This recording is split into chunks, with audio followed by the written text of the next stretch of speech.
I did my transcendentalism on lock picking. Okay, let's just talk a little bit about the history of some locks over here. So early locks were invented in Iraq, okay, and they moved on to Egypt. But these locks were really just pieces of wood over a door. But the general idea was there, right? And then as it moved to Greece, the idea of a lock truly moved on to something that looks a bit more like locks today. As you can see on this map here, you can sort of see how the cycle goes. Now, if you want to look for something that looks a lot more like a lock that you'd use today, you'd look for Linus Yale. This man invented the Yale lock in 1851, also known as the pin and tumbler lock. And that guy's son, Linus Yale Jr., invented the combination lock.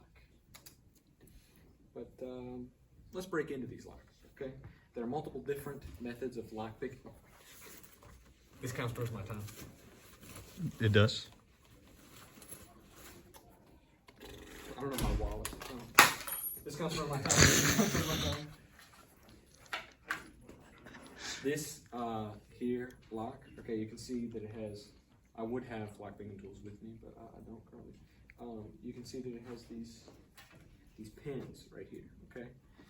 I'll go up to like the first row of people. You can see that it has like these pins here that you see above this, which we call the shear line, okay? So you use your tools here to do different methods, such as single pin picking, in which you would lift up each individual pin until you turn and it would work.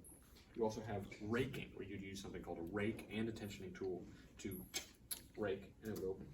You also have bumping, using something called a skeleton key, or a key that is lower down to all of its, and then you hit it and it opens using kinetic energy. Or you could just break it with a saw, a hammer, whatever you want, but that's a little loud. Every 26 seconds, a break-in occurs in the United States, and 65% of those are during daylight hours while you're at school. However, only 78% of these are through the front or back door, and only 7% are from picking the lock. Lock picking is not a major issue in the crime world. 2% are from actually picking. Most of those are from bumping, the thing we learned about before. But you might be asking yourself, why? Why am I telling all of you this? I'm not planning on becoming a criminal. I don't think any of you are either. Why learn this seemingly useless skill? Well, a useless skill has a name. It's called a hobby. Expecting more applause there. So, hobbies have been found to be extremely useful in mental health and, in learning future things as well, especially for young children.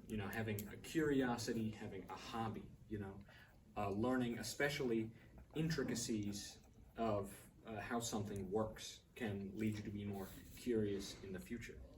A study found that people who have multiple hobbies are found to be more happy, a higher life expectancy, they're found to get better sleep, they're found to have a lot of good things, especially curiosity in young children. Okay, curiosity leads to possibly more inventions, because once you find out how something works, then you can make something that works. Why learn lockpicking? Because it's a hobby, something fun to do. It's so little and intricate that you too can figure out the little and intricate things in your life. Thank you. Yeah. Hold on.